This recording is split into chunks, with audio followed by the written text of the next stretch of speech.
Hi there. Welcome back to Tuesday's Tips. I'm Greg Kaiser, and in this weekly feature, we've been looking an awful lot at image editing, particularly through Lightroom. We've just started getting into some of the local masks and local adjustments. I've done a basic introduction to kind of how masks work. Feel free to check those out if you haven't already. But we're going to stray a little bit today. We're going to get away from image editing, and we're going to kind of discuss what to do with the images once you've actually edited them. And I'd like to thank Richard for suggesting this topic. A couple of weeks ago, he left a comment on one of my videos and said that an issue that he's been having is that when he exports a file from Lightroom in Jpeg, he's seeing a deterioration in quality, and he wanted to know if it's something that he was doing wrong or if he was just seeing something that wasn't actually the case. And I want to let him know straight off the top that he is not doing something wrong, and he is actually seeing a degradation in quality.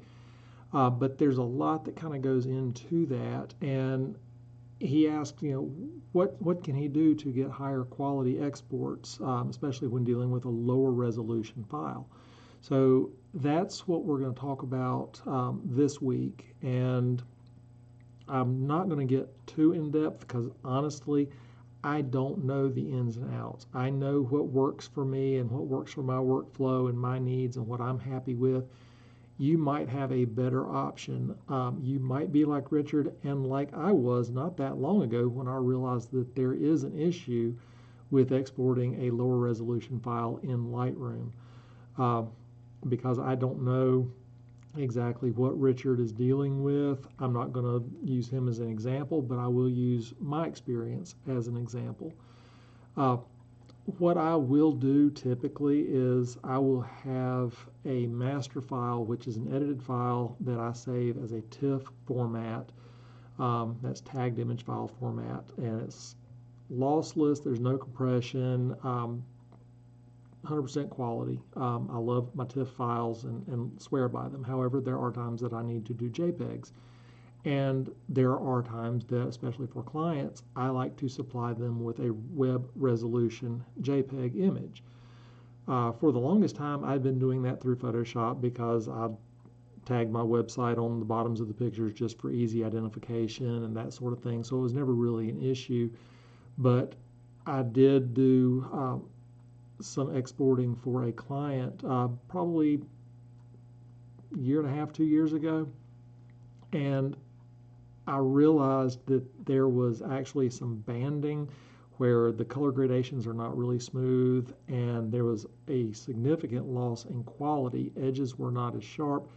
It just did not look good, and I felt really embarrassed to deliver them, so I went through the longer route and went through Photoshop and got a much better export that way. And I'm going to kind of explain how that works and what I found works for me for the highest quality export.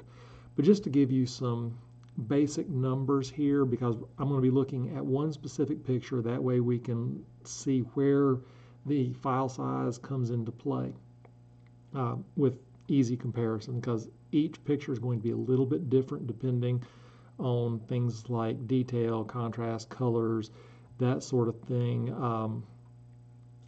And you just can't base a generic off of any number of pictures. So we're going to talk about one picture today, and I've got some interesting numbers here, and a lot of these I actually came up with right before recording this video, and it was kind of eye-opening to me as well and helped support some of the things that I'm going to be talking about. This particular file that we're going to be talking about, the raw image off of a Canon 5 DSR camera, which is the, I think, 50.1 megapixel or something, good size sensor. The raw file off of that uncompressed is 64 megabytes. That's a huge raw file. I'm used to dealing with somewhere in the neighborhood of 25 to 27 off of my old 5D Mark III. So this thing records a lot of detail, which I love and have used, I mean, a bunch of that information in all of my images since using this camera.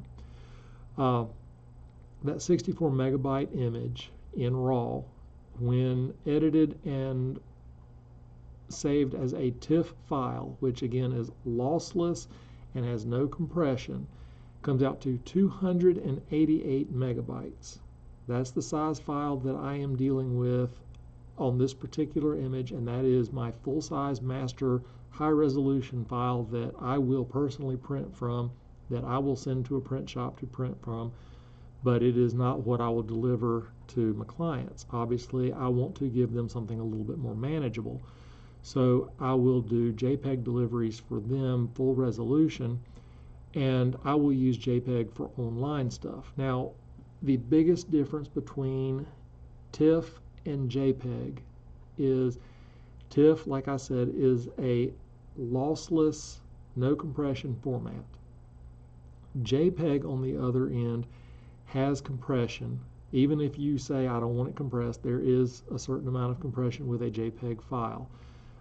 It is a lossless or a lossy file. So that means each time you save a JPEG file, you save it, you open it, you do something to it, you resave it, you open it, eventually you will degrade that image so bad that it won't be recognizable. Now, it takes a long time to do that, but there is a certain amount of degradation to your image every time you open and resave a JPEG. So I always caution, if you go back in and do little small edits here and there, work with a lossless format such as Tiff. I think PNG is also lossless, and that will allow you to open a file, make edits, resave it with no loss in quality.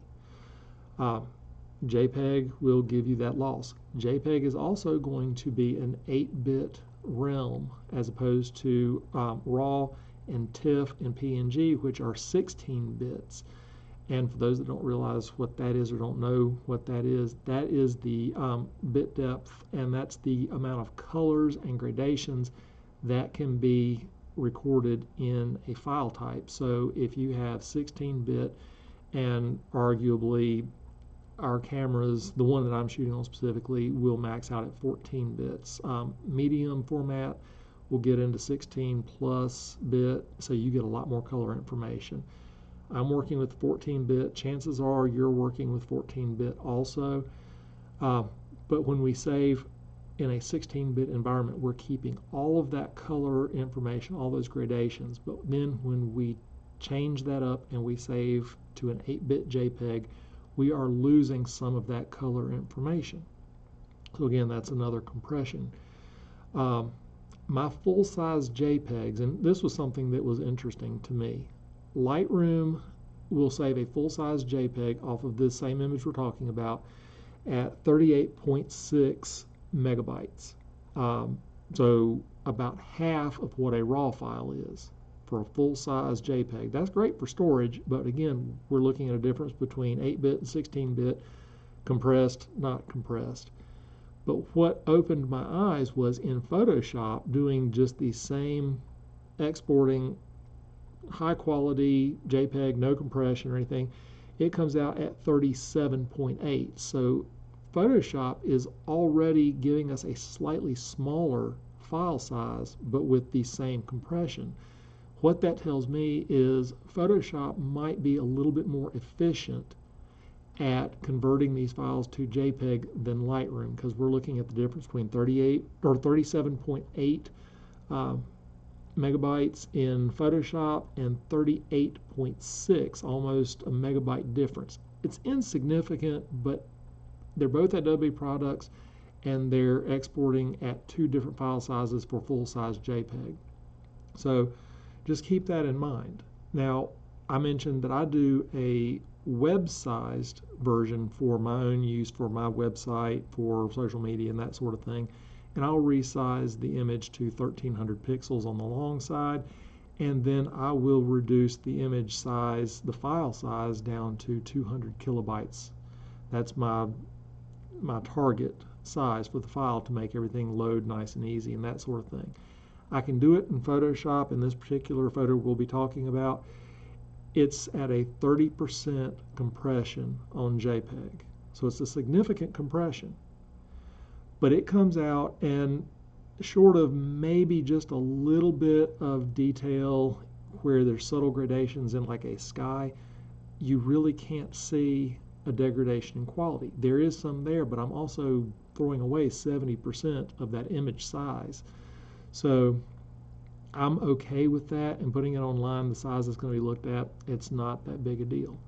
The thing that I found though, Lightroom has an option, we're going to look at this, to resize a photo and then aim for a certain file size on top of that. I was not able to achieve that in Lightroom. It even kicked up an error message that says, you know, we might not be able to reach your 200 kilobyte target. We'll go as far as we can. And that file saved at 227 kilobytes and looked worse than the 200 kilobyte at 30% that Photoshop did. So the quality with Lightroom visually was worse with a higher file size or a larger file size than what Photoshop was able to do with a much smaller file size. So again, that tells me Photoshop is better at reducing the resolution and keeping it visually, you know, top tier. So that's kind of the quick mathematical answer for what Richard was asking. As far as the way that the file is actually saved and why it's not looking quite right, he's doing it through Lightroom, found that he did not like the image outcome.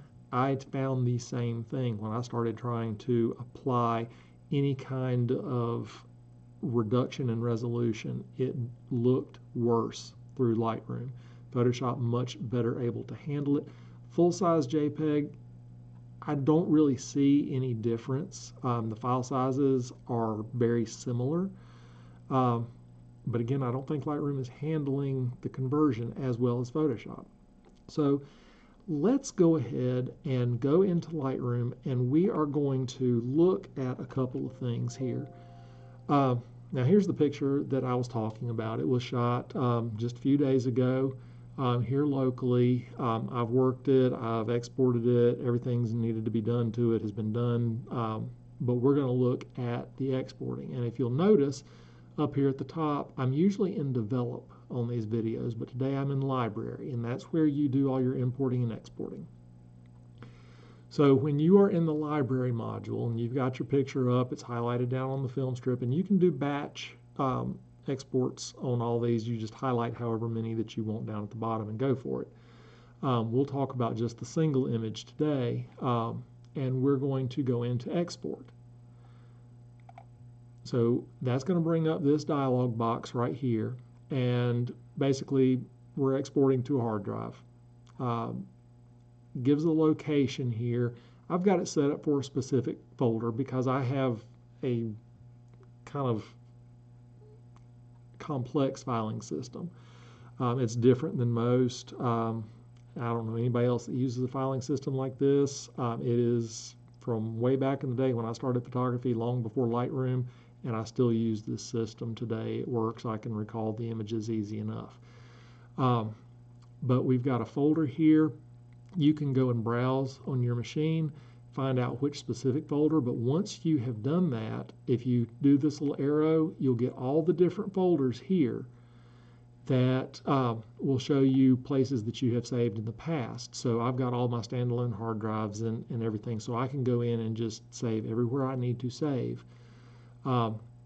If I'm doing like a portrait shoot, I can put it in a subfolder within this folder, and the ready to print is where I will put all my master files, and then I will go into Photoshop and adjust those for JPEG, and then I save them in an upload file. But for the point of this, we'll just leave it in the ready to print. I don't need to put it in a subfolder. I don't do anything with adding to catalogs. Ask what to do. Sure, ask me what to do, because I may not realize I have an existing file name already like that. So it'll say, hey, what do you want to do about this? Overwrite or replace or skip or rename, and I like it to ask me in case I make a mistake somewhere. So file naming is the next thing that we go to, and That's right here. I always want to rename my files when I go into doing a master file or if I'm doing client prints. I won't rename if I'm saving an original. We'll get to that. But we'll go with a custom name, and this one I called it Weather Another, and that's the title of this picture. All my pictures have individual titles. Client work has initials and the date of the shoot. Gives you an example here because we can go up here under custom name and we can do custom name in a sequence. So we can do client name and date here, image number 1, 2, 3, 4, 5, 6, 7, and it gives you an example here. So that's basically how to set up the naming. Mine's just real simple here with the title. I don't do anything with video, so we won't talk about that. File settings. Now, here's where it does get interesting. I do my master files with Tiff, tag image file format. No compression. Color space, I do ProPhoto RGB just because it gives me the most amount of colors. And it retains as much information because I'm trying to future-proof. If something were to come down the way that allows more colors than the RGB or sRGB, I've got those colors already in my master file. Bit depth. This is what we're talking about, 8-bit or 16-bit. I work in a 16-bit environment, so I just save my masters in 16-bit ProPhoto RGB. I've got all the colors, I've got the whole color gamut, and I can then reduce that color gamut for whatever output, whether it be online or print. I don't resize anything, but I do have the resolution set for 300 pixels per inch. That's just where I go to natively. That's what I like to print at unless it gets really big, in which case I'll reduce that number.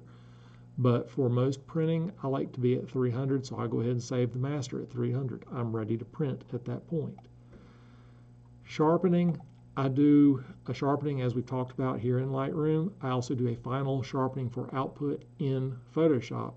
So I don't check anything sharpen here unless it's for a client print, for printing or screen, in which case I'll go ahead and add a little sharpening there because I'm imagining they're not going into Photoshop and doing that last little bit. But for my masters, I don't do anything here. Metadata, just record all the metadata with it, copyright and all that. Watermark, don't do anything unless it's approved for a client. After export, do nothing. I'll choose what I'm going to do next. So that's where I'm at on a master. And then I would go in, hit export, and it's going to drop it in that folder, ready to print. So that's how I save all of my master files. Now, if I am doing a JPEG, full resolution JPEG, we're going to leave it in the same folder. I'm going to call it the same thing, although I might put at the end here full resolution or something like that, depending on where it's going. File settings. This is where you're going to change things around. Image format. We're going to go down to JPEG. And we get some different dialogues here. And this is from when I was kind of experimenting, but for Lightroom, for what I do, I don't limit the file size anymore. I've learned my lesson. But if you do want to limit it, go ahead. I've got my 200 kilobytes here. Does not work. I don't recommend that you do that.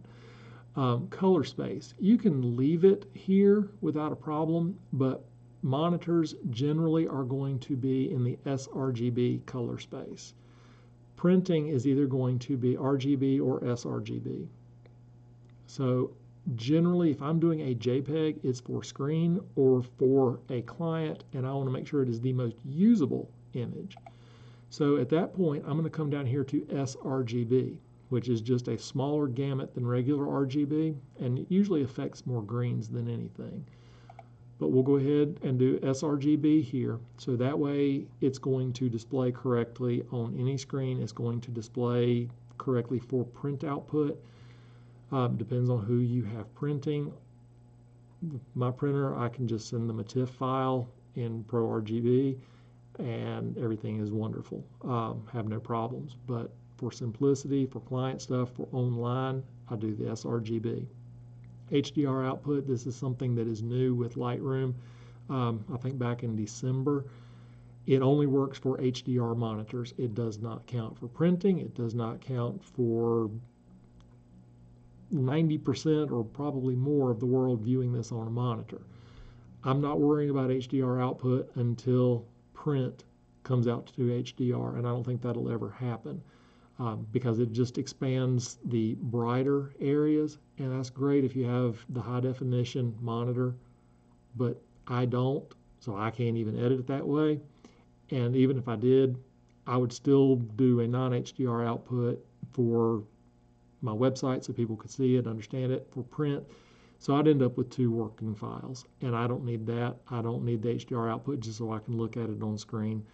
I do non-HDR, and I'm happy with that. But JPEG, leave the quality at 100% here, limit file size to 200, and we can resize to fit, and this is where you can go in and resize to that 1300 pixels, keeping the resolution at 300 because there are higher end monitors, 4K monitors and all that, that actually will make use of this 300 PPI, whereas I used to do a 72 PPI, but I've realized that that actually looks a little bit pixelated on the real high def monitors, not the HDR monitors. I've never seen one of those in person, so I don't know.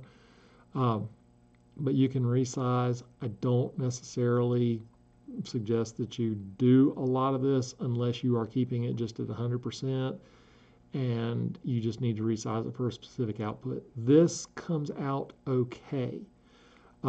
This is where I got the full size JPEG resolution. With Lightroom, it's 38.6 megabytes. Photoshop, doing the same thing, is 37.8. So they're comparable, but this is full resolution. I'm sorry, no, I didn't have the resizing, the full size. So uncheck that. That's where those two come in. But for doing the web, same thing. We're still JPEG. Probably start playing with the quality here, but I don't have a way of knowing. So I want to leave the quality as high as I can. And I want to resize to that point. That's where Lightroom says, in fact, I'll put that up there. Here we go. Oh, it already exists. But this is where it asks me in case I make a mistake. So we're going to overwrite this one just because these are exported files and all that. And it should, well, okay. I might have gotten ahead of myself. Let me see what I've done. I'm trying to do way too many things all at once. Think about what I'm doing. So let's see, JPEG. Here we go. Limit file size to 200 kilobytes, resize here. And by doing that, it's going to automatically adjust the quality. So if I do export, if an image cannot meet the limit, then it will be exported to the minimum possible file size. And that is where I got 227 kilobytes.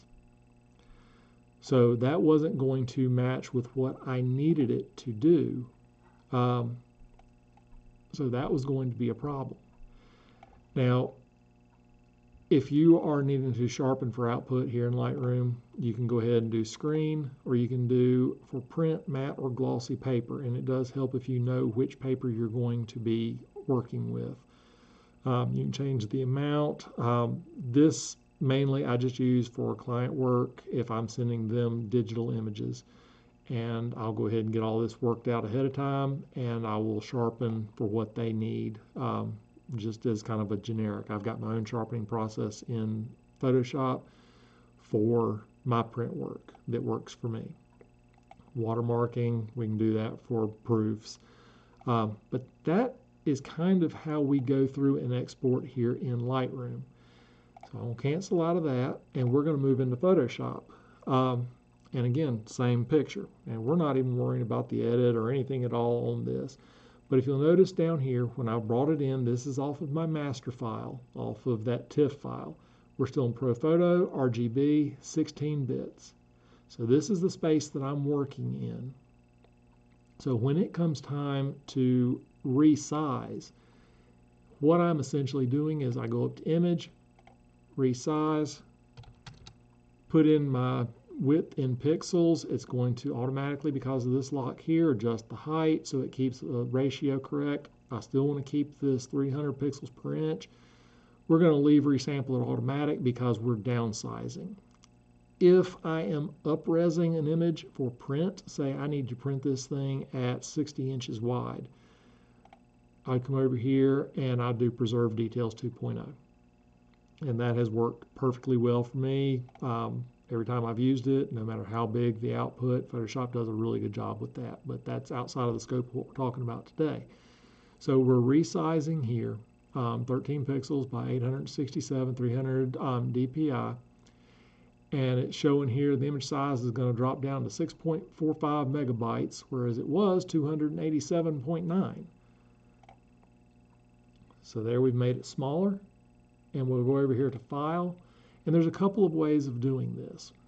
We can export, quick export as JPEG, or export as, and then select JPEG, highest quality. Will get you that full resolution file that we've done in Lightroom that just has like a megabyte difference, not a huge amount. But for here, what I like when it comes to really reducing the resolution of an image, I like this saving for web legacy. And the reason I like this is because it allows me to actually really fine-tune the quality. And I can change the image size within here. I can see the percentage that it's being changed if it's having to change the size here. But everything works very simple for me in this. So what I do is I'll come up here to quality, drop that down, and I can adjust this. At 100%, if you look here under the picture, which you can kind of go around and look and see what the quality change is, we're at 1.3 megabytes. If we go back up to quality and we go down to 0, we're at 92 kilobytes. And honestly, that still is not looking too bad, but you can see some of this banding up here in the sky. And this is what I'm talking about. These real subtle gradations, especially in backgrounds, with the lower quality, you are going to get banding. But that's at 92 kilobytes. My goal is 200. So as we start increasing the quality, and I believe it was at 30, you see how that really cleared up? Lightroom, the best it could do was 227 kilobytes at this physical size, 1300 by 867. Best Lightroom could do was 227, and it had color banding that was worse than that. With Photoshop, dropping it to 30% quality, I've lost that banding here, so everything is again smooth. I have detail here in the grass. The file size is not big enough that we're going to be able to pixel peep. So I'm not worried about getting in any more in depth than this. Everything here has plenty of detail. We're at 199.2 kilobytes. Come down here, convert to sRGB. Again, I want to make this monitor friendly. If I left it the ProPhoto RGB, it may not display correctly on some monitors. And since I'm trying to sell my work, I want it to display as nicely as possible. So that's why I convert to the sRGB. It does it to where it doesn't really affect the colors that are seen. It moves out of gamut colors just ever so slightly. It's subtle. It's not going to make a huge difference or even really a noticeable difference. So this is how I go in and save for the highest quality. Just remember, it's this legacy save for web. Come down here to export. You can do export quick or quick export as a JPEG. That's full resolution. Export as gives you a little bit more flexibility, but still not as precise. And the save for web legacy is where you really get the precision of being able to downgrade an image when in terms of resolution and get the best outcome. So that is what we're going to be talking about today. And let's see, that pretty much brings us to the end of this. I know this was really kind of technical, and it's not something that I'm overly comfortable teaching because, like I said, this is what I use for me. This is what, after we'll go ahead and say almost 10 years of using Photoshop Lightroom, this is how I found that works the best for me, gives me the best outcome and the best quality image. As photographers, that's what we want to do. We want to put our best foot forward. We want to make it quickly load in. When we're looking at online, we want to make it print right. So all of that has to do with file type and size, color space, 16-bit versus 8-bit, all that kind of stuff factors in. So keep that in mind, and the whole point of this was dealing with having a low resolution image show to be better quality. And as much as I support Lightroom and love Lightroom and have found probably my photographic voice through Lightroom, I have to say a huge weakness of Lightroom is when you are trying to reduce the resolution of an image and save it as JPEG. That I have yet to find a good, quick way of getting a high quality, lower resolution image through Lightroom. Whereas, as you see through Photoshop, it is extremely simple. I like simplicity in my life. I don't do a lot of batch stuff. Everything I do, even client work for portraits, I do each image individually. That's just how I think that my photography needs to be handled. I don't do presets. I don't do batch anything to save time. If I do batch, it's to get me in the ballpark of where I know I want to be, and then I will go in and work the image specifically for that image. So everything I do is very specific to each individual image, and the same goes with saving. So when I'm exporting to go online, I am going through each image and I'm getting it to that 200 kilobyte target. And it's not bad to do. With Photoshop and the 1300 pixels on the long end, that usually runs somewhere between 19% and 40%. And even at 19%, the quality is usually good enough that I am happy with it. Whereas getting something at 227 or even more kilobytes through Lightroom, I'm not happy with it at all, and I'm embarrassed to show it. Tried printing one time from it, and it was horrendous. So Lightroom has a problem there, but Photoshop in the same Adobe family does pick up that slack, and I think handles the conversion to JPEG a lot better. Richard, thank you so much for suggesting this topic. I hope this answered it in the detail that you were hoping. I know I kind of skirted the issue and gave you a quick, fast answer earlier, but I hope this really delved in and gave you a solution on how to go about getting a better quality output. Join me again here next week when we get back into image editing. We're going to be doing some more stuff on some local edits and seeing how to work the masks and where that benefit really shines. Oh, and I also forgot to mention that today's show has been brought to you by our sponsor, Greg Kaiser Photography. That's me. I'm nowhere near getting monetized on YouTube, and that's okay with me as long as I'm putting out content that even just a couple people like and benefit from. I'm happy with that. But I am bringing you this pretty much voluntarily. So if you'd like to go further in depth with some of this stuff, I'm happy to work with you one-on-one through a mentorship. I can do online mentorships virtually. I mainly do it through Skype. We can do in-person mentorships, especially if you're near the foothills of North Carolina. That's where I'm located. Happy to go out with you in the field, help you with whatever it is that you're trying to photograph, help you with composition, help you with technical end, the artistic end, whatever you need help with. I'm happy to do the best I can, and part of my mentorships is always going to be a free consultation to get started with, just to make sure, number one, that we kind of vibe together, but that what you're needing I can actually supply. Last thing I want to do is take your money and go out there and say, well, this is just a guess. I've never done this before, but we're going to try to work it out together. I want to know that I can help you with something specific for a mentorship. So that's what that consultation is for. So get in touch with me. I'm happy to work with you in whatever scope is going to help you in your photographic journey. Beyond that, I thank you for joining me. I do appreciate those that have subscribed and liked. If you haven't, please consider doing so. It does help the channel grow. At least gets me out there to more people. Like I said, I'll never get to that point where I'm monetized, and I'm okay with that, but I do want to at least be available.